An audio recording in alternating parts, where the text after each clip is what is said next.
অ্যাবস্টিন file এবং এর কিছু তথ্য নিয়ে আজকে আপনাদের সাথে কথা বলছি, যেটা খুবই গুরুত্বপূর্ণ।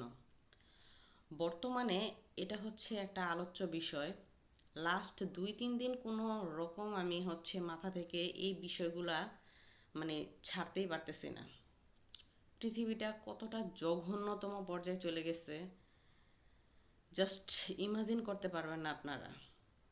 অ্যাবস্টিন ফাইল, অ্যাবস্টিন তো মারা গেছে, এখন সেই ফাইলের নথিপত্রগুলো এতদিন পরে জনসম্মুখে আসার কারণে জাস্ট আমরা জানতে পেরেছি যে মানবতার আড়ালে পৃথিবীতে মুখোশধারী যেসব অমানুষগুলো আছে তারা শিশুদের ওপর কতটা অমানবিক নির্যাতন করতে পারে, স্পেশালি মেয়ে শিশুদের ওপর। সো যেহেতু আমাদের সবারই বাচ্চা আছে এবং মেয়ে বাচ্চা আছে যাদের স্পেশালি, তাদের তো এই ব্যাপারটা জাস্ট নিতেই পারার কথা না। কারণ আমরা জাস্ট কল্পনা করতে পারি না আমাদের ছোট ছোট বাচ্চারা কত কষ্ট করে তাদেরকে আমরা লালন পালন করি।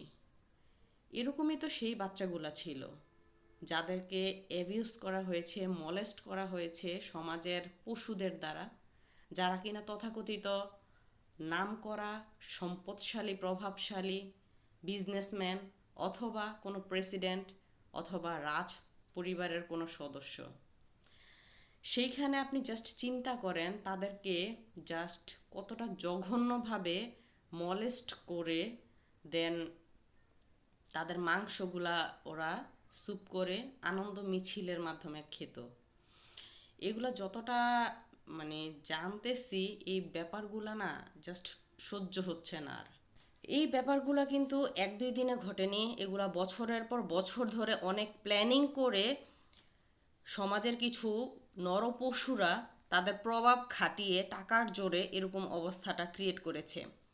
এখানে আপনি দেখবেন যে বিশ্বের বড় বড় প্লেয়ার, বিশ্বের বড় বড় নেতা, প্রেসিডেন্ট, রাজতন্ত্রের পরিবার যারা আছে সবাই এটার সাথে লিঙ্ক আপ। কোনো না কোনোভাবে তারা কেন জানি নারীদেরকে জাস্ট ভোগ্যপণ্য হিসেবেই মনে করে। ইভেন তাদের চিন্তা ভাবনাটা কতটা নেগেটিভ, তারা প্রাচীন বর্বর মানুষ যারা, অসভ্য জাতি যারা ছিল, আমি বলবো যেখানে সভ্যতার কোনো বালাই ছিল না, সেই সব মানুষকেও ছাড়িয়ে গেছে পশুত্বের দিক দিয়ে।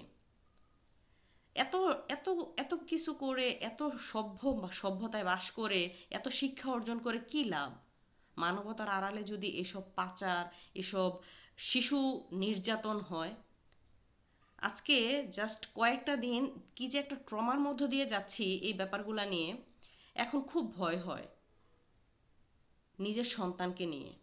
সো আমার মতে আপনারা যে যেখানেই থাকুন না কেন আপনাদের বাচ্চাদেরকে নিয়ে অনেক বেশি কনসার্ন থাকবেন। কখনো সে নিকট আত্মীয় বা যে আপন রক্তের সম্পর্কের কারো কাছে থাকলেও সে সেফ না, এটা আপনার মেন্টালি মেনে নিতে হবে। আপনি কারো কাছে দিয়ে 2 মিনিটের জন্য সেফ ফিল করবেন আপনার সন্তানকে, সেটা কখনোই চিন্তা করবেন না। কারণ পৃথিবীটা এখন জঘন্যতম পর্যায়ে আছে, মানুষের মনুষ্যত্ব বলতে কিছুই নেই। প্রত্যেকটা জায়গায় অ্যাবিউজ, প্রত্যেকটা জায়গায় ধান্দামির চেষ্টা, এগুলা মেনে নেওয়া যায় না। এজন্য আমি বলবো বর্তমান সময়ে আমরা যারা বুঝি সব কিছু, আমরা যারা সচেতন মা বাবা, আমরা যারা এডুকেটেড মা বাবা, বিশেষ করে যারা কনসার্ন এসব ব্যাপারগুলোতে, অনেক বেশি স্ট্রিক্ট থাকবেন আপনারা। যাই হোক, এই টপিকটা নিয়ে আমার ভিডিও বানানোর কোনো ইন্টেনশন ছিল না, বাট এখন কথা বলতে হলো এইটা ভেবে যে এখনও সময় আছে, আপনারা আপনাদের বাচ্চাদের নিয়ে অনেক বেশি সচেতন হন। বিশেষ করে অনুন্নত দেশ এবং স্বল্পোন্নত দেশগুলা, যেগুলা অল্প অল্প করে উন্নতির দিকে এগিয়ে যাচ্ছে, সেই সব দেশগুলোকে ওরা টার্গেট বানায়।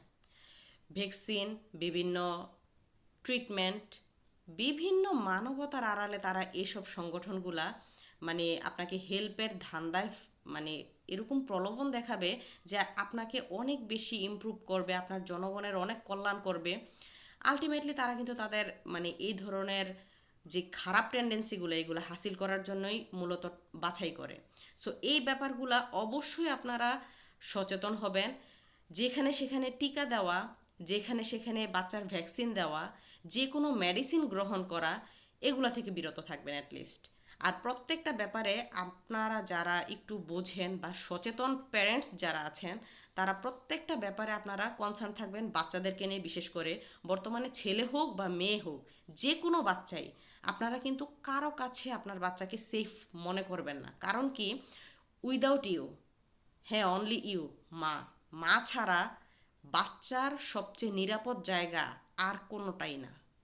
বর্তমান সময়ে কিন্তু আপনার আপনজন হোক, পরিবারের লোকজন হোক, তাদের দ্বারাই হচ্ছে চাইল্ডরা বেশি অ্যাবিউজ হচ্ছে।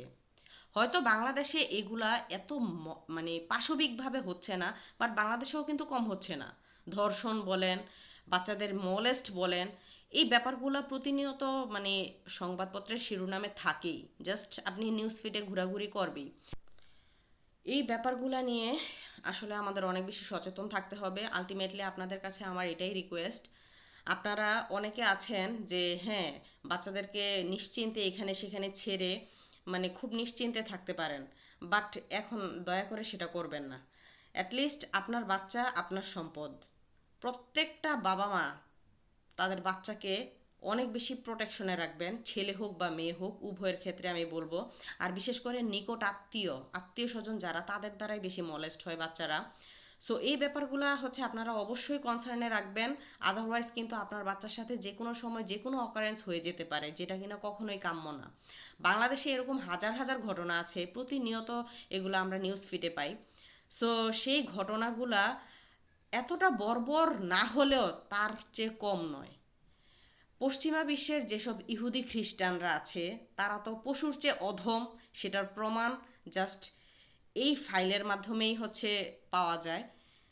কিন্তু যারা আমরা আছি অল্পোন্নত বা স্বল্পোন্নত দেশগুলোতে, উন্নয়নশীল দেশগুলোতে, তারাও কিন্তু এই ব্যাপারে কনসার্ন থাকতে হবে। বাচ্চাকে কোনো মতেই কারো কাছে আপনি নিরাপদ মনে করবেন না। কারণ আপনি মা, আপনার কাছে আপনার বাচ্চাটা যেরকম সেফ জোনে থাকবে, অন্য কারো কাছে কখনোই থাকবে না, সেটা যেই হোক না কেন। সো আমি বলবো, শুধুমাত্র পুরুষ না, মেয়েরাও মেয়েদের শত্রু। সো প্রত্যেকটা ক্ষেত্রে আপনি অবশ্যই এ ব্যাপারটা কনসার্ন রাখবেন। সো আপনার সন্তানের নিরাপত্তা আপনাকে নিশ্চিত করতে হবে। সেই ব্যাপারটার সচেতনতা অন্য কেউ এসে আপনাকে করে দিয়ে যাবে না। আর এই ব্যাপারগুলো যতটা হচ্ছে জানতে পারতেছি, এই ব্যাপারগুলো আসলে মেনে নিতে পারতেছি না, হজম হচ্ছে না যে আসলে এত নিকৃষ্ট হয় কিভাবে মানুষ, মানবতার আড়ালে এত নিকৃষ্ট কাজ কিভাবে করে। সো এই কথা আজকের মতো। আর আশা করি প্রত্যেকটা বাবা মাই তার বাচ্চাদেরকে অনেক বেশি ভালোবাসেন। সো সেই জায়গাটা থেকে নিজের বাচ্চার সেফটি নিজেকেই মেনটেন করে রাখতে হবে।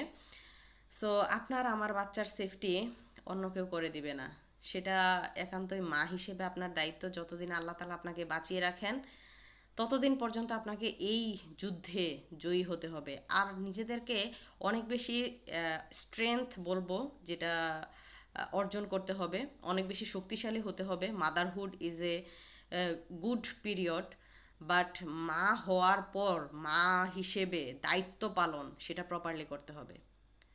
মা বাবা হিসেবে শুধুমাত্র একটা বাচ্চা জন্ম দিলেই হবে না, সেই বাচ্চাকে প্রোটেকশন ঠিক মতো দিতে হবে, সেই বাচ্চার ভরণ পোষণ, ইচ অ্যান্ড এভরিথিং। আমার এখন বর্তমান সময়ে এসে যেটা মনে হচ্ছে সাম্প্রতিক ব্যাপারগুলা দেখে, যে উচ্চশিক্ষার জন্য বিদেশ পাড়ি জমাচ্ছে মানুষ। একটা বাচ্চা ও লেভেল এ লেভেল কমপ্লিট করে হয়তো বাহিরে স্কলারশিপ নিয়ে যাচ্ছে, সেই বাচ্চাগুলোকেও অ্যাবিউজ করছে। মানে বাহিরে যে আপনার বাচ্চাটা একা সারভাইভ করে টিকে আছে, এবং সে কিভাবে টিকে আছে সেটা অবশ্যই জানতে হবে। শুধুমাত্র টাকা কামানোর উদ্দেশ্যে বা ভালো পজিশনের উদ্দেশ্যে আপনার বাচ্চাটা যে কতটা ভয়াবহ ট্রমার মধ্য দিয়ে যাচ্ছে, সেই ব্যাপারগুলো আপনার বুঝতে হবে। শুধুমাত্র মানে তার টাকা ইনকাম বা ভালো কান্ট্রিতে যাবে, ভালো একটা নাম যশ খ্যাতি কুড়াবে, সেই ব্যাপারটা মাথায় রাখলেই হবে না। আপনার বাচ্চার সেফটিটা কিন্তু আগে। সো আমি বলবো, ছেলে হোক বা মেয়ে হোক, ছোট হোক বা বড় হোক, প্রত্যেকটা বাচ্চাকেই ওইরকমভাবে প্রোটেকশন দিতে হবে। মানে প্রতিরক্ষা গড়ে তুলতে হবে। প্রত্যেকটা জায়গায় বাবা মাকে অনেক বেশি সচেতন থাকতে হবে। কাউকে ট্রাস্টেবল না এই পৃথিবীতে, শুধুমাত্র মা বাবা ছাড়া।